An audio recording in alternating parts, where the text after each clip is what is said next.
Hi everyone, welcome back to our channel. In today's video, I'm going to show you how to delete recently viewed on the Yahoo Finance. It is a very simple and easy process, so let's dive right in. First of all, find the Yahoo app on your home screen. Now open it. After opening the app, here you can find the option of search button at the top. Now simply select it. Now, here you can find all of the recent searches that you have did, just like this. Now here are the recent searches. Now to remove or delete it, you can simply tap on to clear button right here.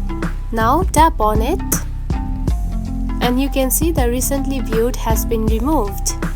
And that's it. This is how you can delete the recently viewed on the Yahoo Finance app. It is a very easy and simple process, right? If you found this video helpful, don't forget to like and subscribe for more tips. Thanks for watching.